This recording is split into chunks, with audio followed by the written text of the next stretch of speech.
Kwa majina naitwa Nawid Mula, ni mkurugenzi wa kampuni ya Mbogo Ranches ambao ndio mwandaaji na ndio mwenyeji wa maonyesho haya ya Mbogo Tri-Nations Livestock Expo.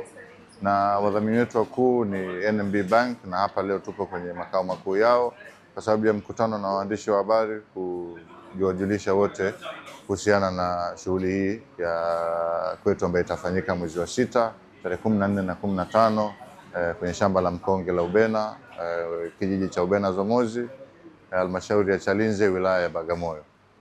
Maonyesho hayo yatajumuisha mataifa matatu ikiwemo Tanzania, Kenya na Namibia, ambapo kutakuwa kuna wafugaji bora na wauzaji wa mifugo ambao wataleta mbegu zao bora kuja kujumuika na sisi, lakini pia watakuwepo watoa huduma mbalimbali za mambo ya mifugo, na kutakuwa kuna semina na mafunzo ya kutosha kwa ajili ya kuwasaidia Watanzania kupata elimu kuhusiana na ufugaji bora, na wataweza pia kupata nafasi ya kununua mifugo hiyo kupitia mnada ambao utakuwa siku ya tarehe 15.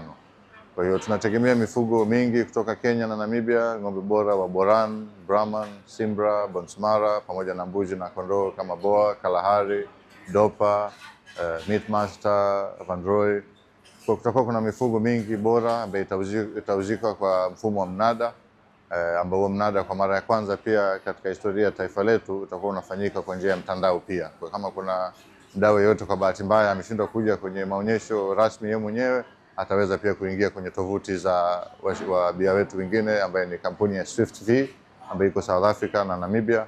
Wao wataendesha zoezi la upigaji mnada wote mitandaoni. Kwa hiyo ni tukio la kihistoria.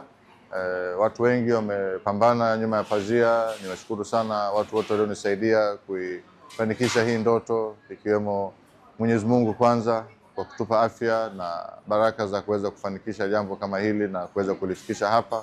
Lakini lazima niwashukuru sana wenzangu wote, Asma, Sandra, Hagai Warioba, meneja wangu wa mifugo, ndugu yangu Pir Mohamed ambaye ni partner wangu kwenye hii kampuni.